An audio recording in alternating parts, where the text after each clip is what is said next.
The Trader Cobb Crypto Show, talking business in blockchain.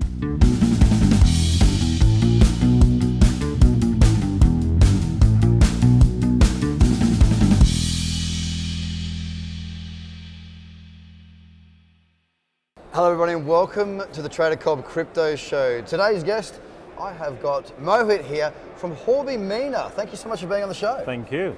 Mate, my introduction's not all that great, so why don't you tell us a little bit about what you're doing and also how you got to do what you're doing. That's what I'm interested in. Great. So let me tell you about Huobi. Yeah. Huobi is about 5 years old. Was started by a gentleman called Leon Lee. We're headquartered in Beijing. We have offices all over the place. We have about 1,400, 1,500 staff. 300 or so are actually development team because technology is right at the core of everything we do. And in the trading volume, we're sort of in the top 3 on any given day.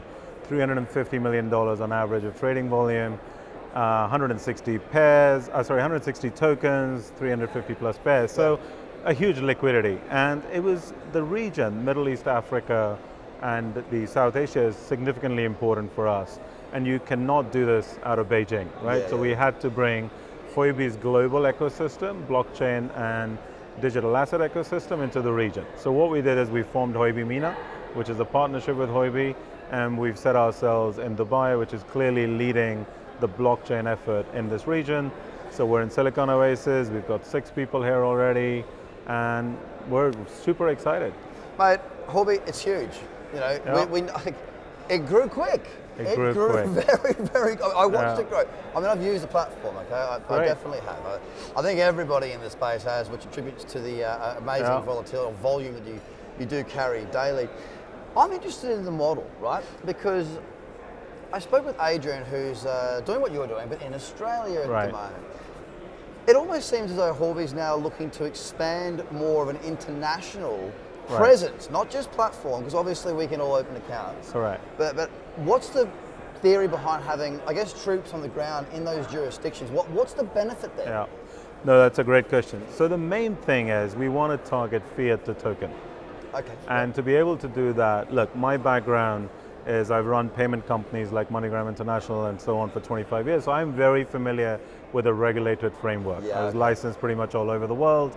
So what we want to do is bring resources locally, get into a regulatory framework where it exists. Where it doesn't exist, actually work with the government and the central bank to help create a regulated framework. Because I think a balanced regulated framework is exactly what this industry needs. I agree. And then give the credibility that's needed and basically source fiat to token. And for that, you need a local presence. And that's what we're going to do. Well, that makes perfect logical sense. Thank you for such a great understanding of what it actually is.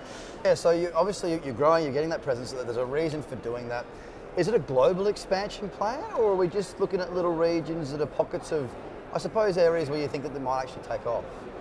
Well, so look, I mean, Middle East, Africa, so that's a big territory, right? And as you said, we've got Australia done.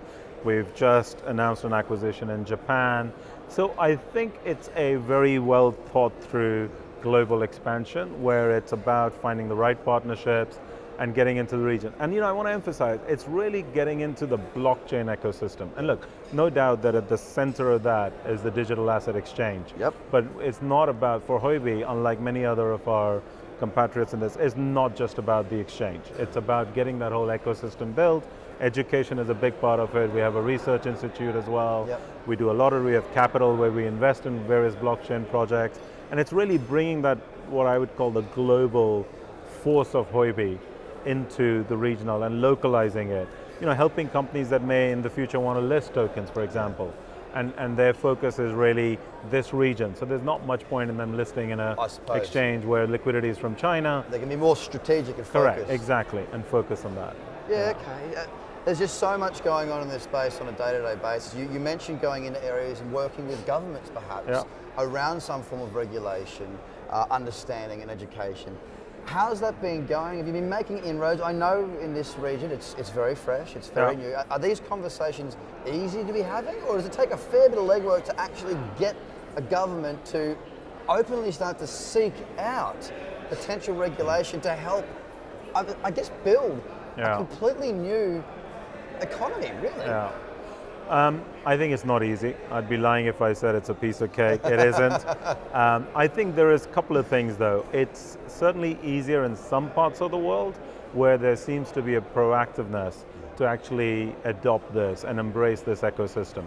There are other parts of the world that are clearly resisting to it, and so they have a very much shutters are down, we don't want to look at this. And I think those shutters will come up. It's only a matter of time. So what we're doing is going in and talking to the stakeholders and saying, look guys, this is what we do. And the first step for that is, do you have a local presence, right? Because if you have a local presence, everybody is that much more willing to talk to you and accept you. Well, you're accessible, right? Correct, exactly. And they see the fact that you value that region, you've made the investment, you've made the first step, rather than saying, look, give us a framework and then we'll think about coming in. It doesn't really work that way. So look, ADGM in Abu Dhabi has been fantastic. They've got a very extensive framework that they've announced. So there's an example of a regulator that's leading the charge, and we're working very closely with them. Yeah, okay. And do you see this region as being, obviously the region that you're working on, Yeah. I mean, obviously you're going to have some bias towards it, of course, but how do you think, you're talking about Huobi coming in and it's not just about the underlying platform, it's not just about the exchange. What are some of the first initiatives you're trying to really drive in this region? So again, the thing is about educating people, right? So we're working very closely, for example, with the Dubai Blockchain Center, which is basically sort of a private but a government-backed initiative to train people, to educate them. And so we're partnering with them to be part of that education, because as I said, we have a research institute and we can bring that. The second thing is to really get people comfortable, you need a regulatory framework. And that's where ADGM comes in, and we're very keen to get accepted into that framework. So we're in close cooperation with ADGM to get there, and once we're there, hopefully, matter of time, that in itself is going to open up the whole region. And then I think with same conversation in other parts of this region as well, particularly Africa. Progress, I mean, Africa, I think, Africa's embracing it, places like Nigeria, Kenya, South Africa.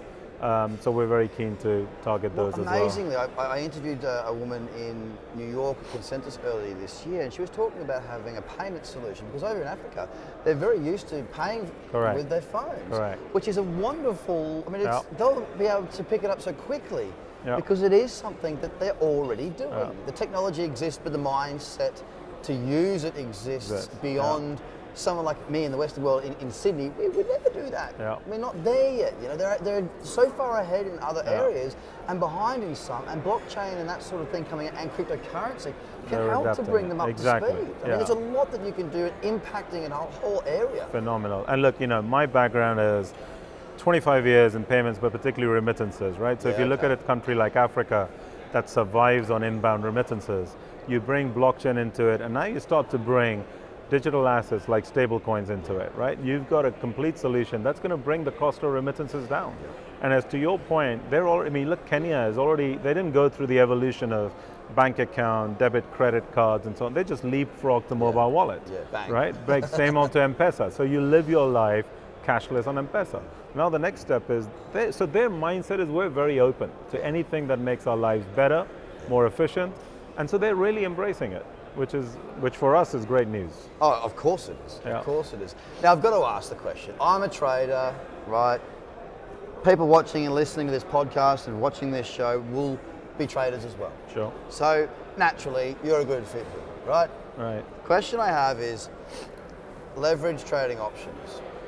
Is Huobi, particularly what you're doing, but the whole, ecosystem, looking to incorporate that anytime in the future? So the short answer is yes, but not straight away, for two reasons. One is we've just launched in the region, and so we want to take a phased approach. Of course.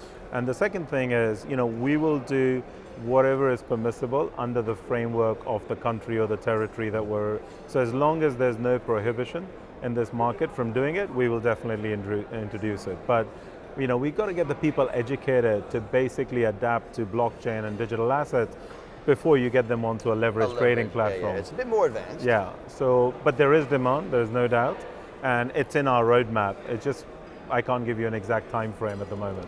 And what sort of innovative advancements are Huobi doing at the moment? I mean, obviously, yes, there's volume. We love it because of that reason. Right. We have volume.